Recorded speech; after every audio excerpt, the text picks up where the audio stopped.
Our main focus in designing the Resources Centre was our customers, the people who will come and use the Resources Centre. So our members, our visitors, and we think in the British Council quite seriously about something that we call customer service excellence.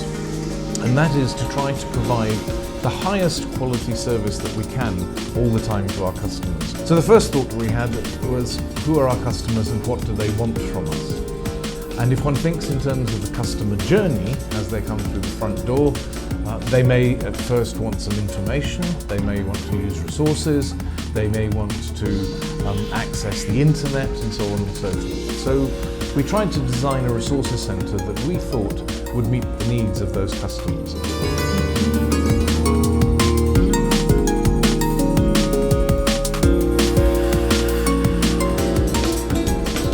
We try to maintain our premises as best we can so that the facilities and services for our customers are as good as they can be. And we're constantly trying to react to customers' needs. So we do ask our users and our partners and our customers what they want, and we change in response to those demands. So in terms of comparing British Council Bangladesh with other places that I've worked, I think we compare very favourably, but I have a determination to try and make it better. So watch this space.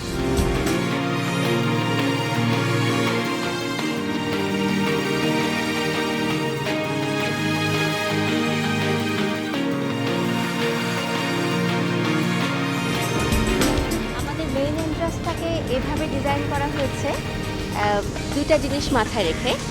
তার মধ্যে একটা হচ্ছে যে যারা customer আসবে তাদের সুবিধা অসুবিধা চিন্তা করে যে শেডটা দেয়া হয়েছে, শেডটা তাঁবুর মতো করে, যেটা দেখতে অনেক সুন্দর লাগে, কিন্তু রোদ বলেন বৃষ্টি বলেন এই দুটাতেই কিন্তু আমাদের কাস্টমারকে বাঁচাবে।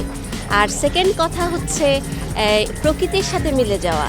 আমাদের এখানে যে নেচার ট্রেল তৈরি করা হয়েছে বিভিন্ন রকম গাছ দিয়ে, আপনারা দেখতে পাচ্ছেন এখানে রাধাচূড়া আছে এবং আমাদের প্রত্যেকটা জায়গাতেই বিভিন্ন ধরনের গাছ, দেশি এবং বিদেশি গাছগুলো ব্যবহার করা হয়েছে, যেটাকে এখানে যাতে মানুষ আসলে একটু নিঃশ্বাস ফেলতে পারে এই কথা চিন্তা করে এইভাবে এটাকে সাজানো হয়েছে।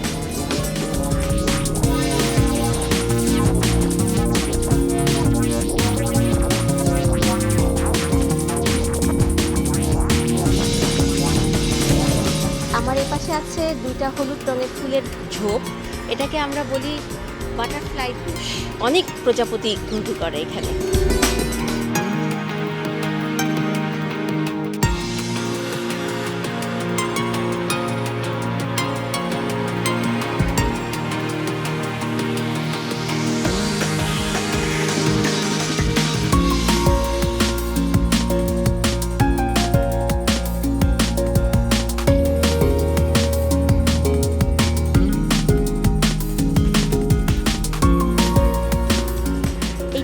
ক্যাফেটেরিয়া, এখানে ডিজাইনটা করা হয়েছে একদম গ্রাম বাংলার লোকজ ডিজাইনটাকে তুলে নিয়ে আসা হয়েছে, যাতে আমাদের প্রতিবেলা খেতে আসলে অন্তত একটু করেও গ্রামের কথা মনে পড়ে।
যে কোনো লাইব্রেরি অথবা রিসোর্স সেন্টারের ইন্টারিয়র ডিজাইন যখন করা হয় তখন কিছু কিছু বিষয় লক্ষ্য রেখেই ডিজাইনগুলো করতে হয়। তার মধ্যে একটা মেইন বিষয় হচ্ছে ইউজার কারা এবং ইউজারদের নিডটা কী। আমরা যখন আমাদের British council resource centre layout design করেছি তখন আমাদেরকে এই বিষয়গুলোর দিকে লক্ষ্য রাখতে হয়েছে। মূলত আমরা এই চাহিদার উপরে ভিত্তি করেই আমাদের ভিতরের যে ডিজাইনটাকে তৈরি করেছি। লাইব্রেরি বা রিসোর্স সেন্টারের জন্য সার্কুলেশন ডেস্ক এবং রেজিস্ট্রেশন ডেস্ক খুবই জরুরি।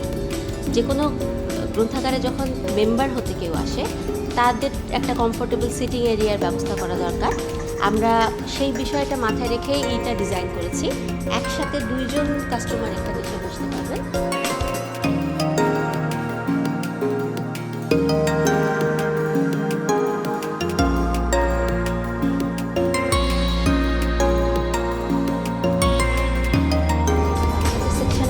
এভাবে এখানে এনেছি কয়েকটা জিনিস মাথায় রেখে, যেমন বাচ্চারা একটু আরাম করে যাতে বসে শুয়ে পড়তে পারে এবং তারা যাতে সবসময় আমাদের চোখের সামনে থাকতে পারে সেটা আমাদের মাথায় ছিল সবচেয়ে বেশি।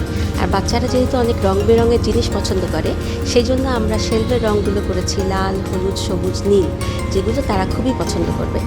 আর চেয়ার টেবিলে বসে পড়ার থেকে আমার মনে হয় ওদের কাছে মাটিতে বসে কুশনের উপরেও শুয়ে বসে পড়াটা অনেক বেশি অ্যাট্রাকটিভ এবং তারা এনজয়ও করে এভাবে পড়াটাকে।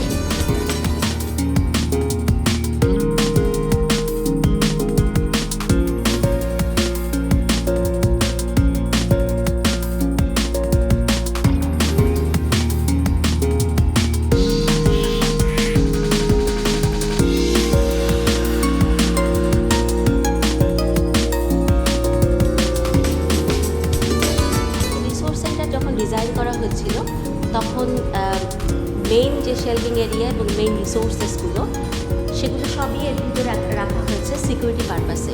তখন কিন্তু শুধুমাত্র এই পাশটা লক করে দিলেই আমাদের যে ভ্যালুয়েবলসগুলো সেগুলো সেফ থাকলো। তারপরে এই অঞ্চলে আমরা বিভিন্ন ধরনের অনুষ্ঠান করি এবং এই ফয়েটাকে আমরা ডিসপ্লে এরিয়া হিসাবে ব্যবহার করি। যেমন এখন আমরা বিভিন্ন জিনিস ডিসপ্লে করছি, নিউ অ্যারাইভালস, আমাদের রেগুলার অ্যাক্টিভিটিস যেগুলো, সেই ধরনের জিনিসগুলো আমরা ডিসপ্লে করি এখানে।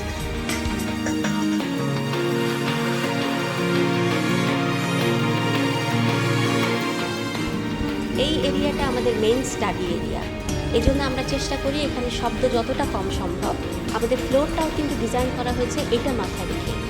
ফ্লোরের টেক্সচারটা উডেন টেক্সচার, কিন্তু যদি এটা টাইলস এবং এটার উপরে হাঁটলে হাই হিল হলে বা যে কোনো জুতা হলেও শব্দটা কম হবে। সেই জন্যই কিন্তু মেইন স্টাডি এরিয়ার ফ্লোরটা এইভাবে ডিজাইন।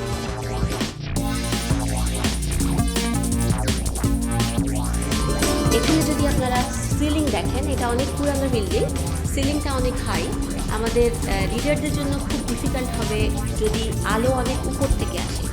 সেই জন্যেই এটাকে একটা নতুন লুক দিয়ে একটু নৌকা বা জাহাজের লুক এসেছে। এখানে জাহাজ আছে, জাহাজে যেভাবে থাকে একটু নিচু করে সেরকম কিছু দেওয়ার চেষ্টা করা হয়েছে।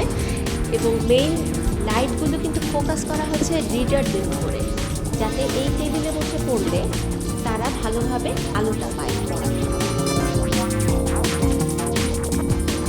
ব্যবহারকারীর কমফর্টের সাথে তাদের সেফটি সিকিউরিটিটাও আমাদের কাছে অনেক বেশি মূল্যবান। সেই জন্য আমাদের এই রিসোর্স সেন্টারে টোটাল 6টা ফায়ার এক্সটিংগুইশার আছে। আমরা যারা এখানে রিসোর্স সেন্টারের স্টাফ কাজ করছি তারা প্রত্যেকেই ট্রেনিং পাওয়া কিভাবে এই ফায়ার এক্সটিংগুইশার ব্যবহার করা হয়।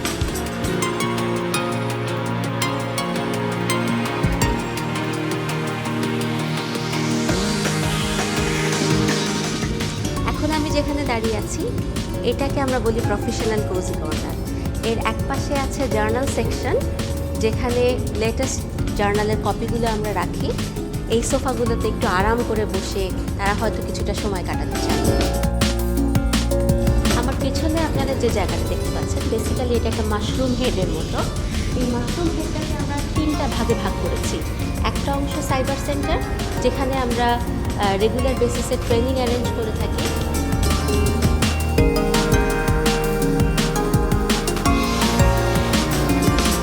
এই জায়গাটাকে একসময় বাচ্চাদের এরিয়া ছিল, তাদের তারপরে যখন বাচ্চাদের এরিয়াটাকে এখান থেকে আমরা মুভ করে মেইন শেলফিং এরিয়াতে নিয়ে গেছি, তখন এই জায়গাটাকে আমরা মাল্টিপারপাস এরিয়া হিসেবে ব্যবহার করা শুরু করলাম। এখানে যারাই বসে তারাই তখন ইনফর্মাল হয়ে তাদের অগোচরেই দেখা যায় যে যেটা হয়তো তারা বলতে অনেক শাই ফিল করতো কনভারসেশনের ক্ষেত্রে, তারাও তখন সেগুলো বলে ফেলে। যার জন্য এটা আমাদের সাইকোলজিক্যাল দিক থেকে আমাদের খুব সাপোর্ট করে রিডার্স কনভারসেশন ক্লাব, যারা নতুন আসছে শাই ফিলিংস আছে তাদের জন্য। এছাড়াও বাচ্চারাও উইকেন্ডে এখানে বসে টিভি দেখে, এখানে তারা বিভিন্ন পাজল নিয়ে খেলা করে, এবং যখন ওখানে বেশি বাচ্চা হয়ে যায় বই নিয়ে তারা তখন এখানেও চলে এসে তারা এই চেয়ারটি